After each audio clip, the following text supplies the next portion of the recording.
Salut! Aujourd'hui, je vais vous faire une vidéo sur la pollinisation. La pollinisation chez les arbres fruitiers. Mine de rien, c'est un petit sujet qui est extrêmement important parce que si on n'a aucune notion de pollinisation, on peut faire des erreurs qui font qu'on n'aura aucun fruit. C'est parti pour cette petite vidéo.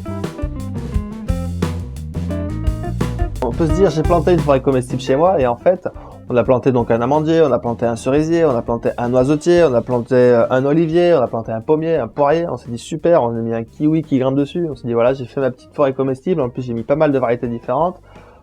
Super, j'ai une polyculture d'arbres fruitiers, génial.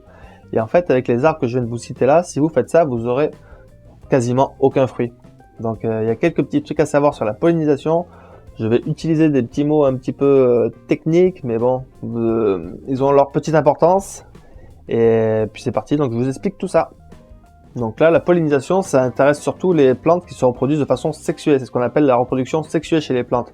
Il y a la reproduction végétative qui, elle, ne passe pas par la floraison ni la pollinisation. Mais là, on va se consacrer à la reproduction sexuée chez les arbres fruitiers. Donc alors, dans les plantes qui se reproduisent de façon sexuée, on a les plantes qui sont hermaphrodites. Donc hermaphrodite, c'est la plupart de nos arbres fruitiers que l'on connaît sont hermaphrodites. C'est-à-dire qu'ils font des fleurs, et ces fleurs sont à la fois fleurs mâles et fleurs femelles. Voilà, donc c'est valable chez les cerisiers, les poiriers, tout ça. Quasiment tous les arbres fruitiers les plus connus sont des plantes hermaphrodites. Ensuite, nous avons les plantes qui sont des plantes dioïques. Alors dioïques, ça veut dire qu'il y a des plants mâles et des plants femelles. Donc c'est le cas notamment du kiwi par exemple. On a des kiwis mâles, des kiwis femelles. C'est le cas également des argousiers. On a des argousiers mâles, argousiers femelles. Donc ça, ce sont les plantes dioïques. Les fleurs mâles sont sur une plante, les fleurs femelles sont sur une autre plante. Ensuite, nous avons les plantes monoïques. Alors, les plantes monoïques, ce sont des plantes qui font sur le même pied des fleurs mâles et des fleurs femelles. C'est valable chez les courgettes, tout ça, mais chez les arbres fruitiers, c'est valable notamment chez le noisetier. Le noisetier, il fait des fleurs mâles et des fleurs femelles sur la même plante. Bon, déjà, une fois qu'on sait ça, on se rend compte que toutes les plantes qui sont des plantes dioïques, on a besoin d'en avoir un mâle et une femelle pour pouvoir avoir une fructification. Parce que si on a un kiwi mâle et qu'on n'a pas de kiwi femelle, on n'aura pas de fructification. Et inversement, si on a un kiwi femelle et qu'on n'a pas de kiwi mâle, on n'aura pas de fructification. Après, bon, il existe des variétés de kiwi qui sont auto-fertiles. Mais bon, en fait, dans chaque cas que je vais citer, il y a toujours des exceptions. Par exemple, tout à l'heure, je vous ai dit que l'amandier, si on en plante qu'un, on n'aura pas de fruits. Mais en fait, il existe des amandiers auto-fertiles. Mais on y reviendra un petit peu plus tard. Un autre élément important à savoir dans la pollinisation, c'est savoir le mode de dispersion en fait, du pollen. C'est-à-dire qu'il y a des plantes qui sont des plantes anémophiles. Donc plantes anémophiles, ça veut dire que le pollen se disperse dans la nature grâce au vent. C'est le cas souvent sur les espèces anciennes. Par exemple, sur les arbres, c'est souvent les conifères qui font ça. Les conifères, tous les conifères qui sont des arbres très anciens, balancent des quantités de pollen un petit peu partout dans la nature en espérant qu'un grain de pollen va se retrouver dans la fleur d'un autre arbre. C'est comme ça qu'ils se multiplient. Mais voilà, par contre, c'est une dépense d'énergie assez énorme pour balancer beaucoup de pollen partout, pour qu'il y en ait un petit peu qui aille au bon endroit. Et généralement, les gens qui sont allergiques au pollen sont allergiques donc à ces arbres-là, qui sont des plantes anémophiles. Ensuite, les plantes ont développé d'autres techniques pour se multiplier, et c'est quand même le cas de la plupart de nos arbres fruitiers. Donc ce sont des plantes qui sont antémophiles. Antémophiles, ça veut dire que le pollen se disperse grâce aux insectes en fait. Ce sont des plantes qui font des fleurs, qui attirent des insectes, les insectes viennent dans les fleurs et vont après butiner une autre fleur et c'est comme ça que le pollen se promène un petit peu partout. Et du coup ça permet de faire beaucoup d'économies de pollen et de dépenser moins d'énergie en faisant travailler un petit peu les animaux. Donc ça c'est le cas également de la plupart des fruitiers que l'on connaît. La plupart des fruitiers font travailler les insectes, mais pas tous. Ensuite, il y a les plantes ambophiles. Alors, les plantes ambophiles, elles font les deux. C'est-à-dire un peu de dispersion par le vent, un petit peu de dispersion par le pollen. Donc ça, c'est un tout petit peu intéressant de savoir ça. Tout simplement, quand on place nos éléments, quand on fait le design de notre forêt comestible, par exemple, si on a notion de ça, on va pouvoir mieux placer nos éléments. Par exemple, si on a une maison au milieu d'un terrain et qu'on met un noisetier d'un côté du terrain et un noisetier de l'autre côté du terrain, vu que le noisetier, c'est une plante qui est anémophile, c'est-à-dire que le pollen se disperse avec le vent, si à la maison entre deux noisetiers, on aura très peu de fructification parce qu'il y aura très peu de pollen qui va réussir à faire le tour de la maison pour atteindre la fleur de l'autre noisetier. Voilà. Alors que si c'est des cerisiers, là il n'y a pas de problème parce que les cerisiers sont entomophiles et du coup c'est les insectes qui baladent le pollen et du coup les insectes n'ont aucune difficulté à faire le tour de la maison pour transporter le pollen. Donc voilà, dans les éléments, quand on positionne notre forêt, c'est intéressant de savoir ça. Voilà. Après, il y a des arbres qui sont très très simples. En fait, ce sont des arbres que l'on appelle parthénocarpiques. Alors, parthénocarpique, outre le fait que c'est un grand mot qu'on utilise très très peu, c'est quand même intéressant parce que les plantes parthénocarpiques, elles n'ont pas besoin de pollinisation pour fructifier. Donc, par exemple, c'est le cas du plaque minier. Le plaque minier, c'est le kaki. Donc lui, il n'a pas besoin de pollinisation pour faire des fruits. C'est le cas également de la majorité des figuiers. La majorité des figuiers sont parthénocarpiques. Ils n'ont pas besoin de pollinisation pour faire des fruits. D'ailleurs, le figuier, il fait pas de fleurs en fait. Le figuier, c'est le fruit et la fleur, c'est la même chose. C'est juste une fleur recourbée sur elle-même avec un petit trou, c'est ça le fruit. Et la majorité des figuiers n'ont pas besoin de pollinisation pour tenir des fruits. Il y a quelques figuiers qui travaillent avec un petit insecte qui s'appelle le blastophage. Mais bon, c'est un autre sujet, je vais pas trop détailler maintenant, peut-être que je ferai une vidéo entièrement sur le figuier.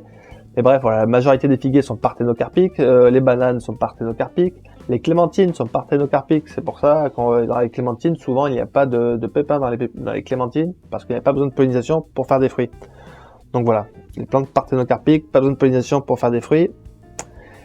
Allez, on continue à avancer. Je pense qu'on va aller, on va aller vers le sujet, il me semble, le plus important à savoir. Si on doit retenir qu'une chose, c'est ce que je vais dire maintenant. C'est savoir reconnaître les plantes, c'est connaître en fait les plantes qui sont auto-fertiles et les plantes qui sont auto-stériles.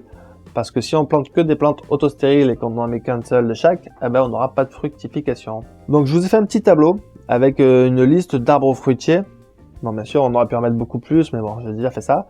Et dans cette liste, j'ai noté les plantes qui sont auto-fertiles et les plantes qui sont auto-stériles. Donc auto-fertile, c'est pas compliqué, il suffit d'en avoir un, il peut faire des fruits. Et une plante auto-stérile, si on n'en a qu'un, il ne fera pas de fruits, il en faut un autre. Il faut savoir que ce sont des généralités que je vous ai mis, c'est-à-dire que dans chaque cas, il y a des exceptions. Comme je vous disais tout à l'heure, chez les amandiers, la majorité des amandiers sont auto-stériles, c'est-à-dire que si on n'en a qu'un, on n'a pas de fruits, mais il y a quelques amandiers qui sont auto-fertiles. Bon, vous avez le tableau pour les voir, mais je vais quand même vous les donner. Donc l'abricotier, il est auto-fertile, le cognacier est auto-fertile, le framboisier est auto-fertile, le groseillier est un peu auto-fertile. Donc un peu auto-fertile, ça veut dire que il fructifie tout seul, mais il fructifiera beaucoup plus s'il y a deux espèces de groseilliers côte à côte.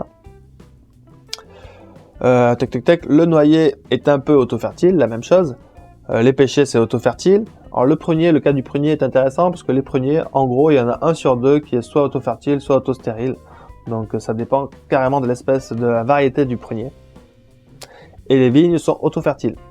Après, nous avons les auto-stériles. Du coup, il y a beaucoup de nos fruitiers qu'on aime bien qui sont auto-stériles. Et du coup, là, il en faut deux variétés différentes. Je vais vous expliquer pourquoi après, il faut que ce soit des variétés différentes. Donc, on a l'amandier qui est autostérile, le cerisier qui est autostérile, le châtaignier autostérile, noisetier autostérile, olivier autostérile, poirier autostérile et le pommier autostérile. Disons que bon, les oliviers, il y en a quand même pas mal des autofertiles, mais bon, bref. Et le noisetier, en fait, le noisetier, il est pas vraiment... allez, je vous en parle du noisetier, j'hésitais à vous en parler, peut-être en dire 2 mots. Le noisetier, il est pas vraiment autostérile, c'est juste que lui,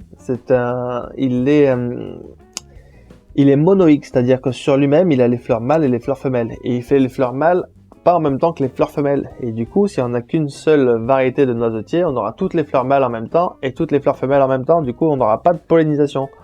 Donc les noisetiers, on a tout intérêt à en mettre 2 de variétés différentes pour que les fleurs mâles des uns soient en même temps que les fleurs femelles de l'autre et vice versa. Donc chez les arbres autostériles, il en faut 2 pour pouvoir avoir des fruits, mais il en faut 2 qui fleurissent en même temps. Il faut que la floraison ait lieu en même temps, parce que s'il y en a un qui fleurit en mai et que l'autre fleurit en juin, on n'aura pas de pollinisation possible. Donc il faut qu'ils fleurissent en même temps, et il faut aussi qu'ils ne soient pas de la même variété. Par exemple, pour un cerisier, vous avez un cerisier Bigarro Burla. Donc ça, c'est une variété de cerisier. Vous vous dites, ah ben il fait pas de fruits tout seul, donc je vais en mettre un autre. Vous mettez un autre cerisier Bigarro Burla, et du coup, en fait, ils vont pas pouvoir se polliniser, parce que c'est des arbres qui sont greffés, et que ce sont en fait des clones.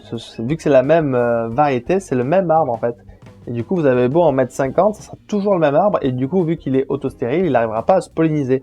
Donc il faut un cerisier d'une autre variété, mais qui fleurisse en même temps. Et voilà. Donc c'est ça qu'il faut faire attention, c'est quand les arbres sont greffés, en fait, c'est le même arbre qu'on met de partout, que l'on multiplie, que l'on clone, et du coup, il n'est pas capable de se féconder tout seul. Bon, j'espère que j'ai été clair avec cette vidéo sur la pollinisation. Ça me semblait un petit peu important. Voilà, vous n'hésitez pas à me poser des questions en rapport avec cette vidéo dans les commentaires. Bah, j'essaierai d'y répondre. En général, j'essaye de répondre, même si j'ai des difficultés à répondre à tout le monde. Et puis, je vous dis merci d'avoir suivi cette vidéo et à bientôt. Ah oui, encore une petite chose. Il y a quelques mois, je vous disais ceci. Donc voilà, je ne m'occupe pas de Facebook ni de Twitter. Donc ça sert à rien de m'y chercher, vous ne m'y trouverez pas. Et puis voilà. Et en fait, maintenant, vu qu'il y a pas mal de gens qui m'ont demandé en fait mon Facebook et qui m'ont conseillé de faire une page Facebook, et que je sais qu'il y a pas mal de gens qui naviguent énormément avec Facebook, du coup j'ai créé une page Facebook. Je vous mets le lien par ici et dans la description de la vidéo vous avez le lien également. Donc maintenant il y a une page Facebook permaculture, agroécologie, etc. Allez, à bientôt, ciao ciao.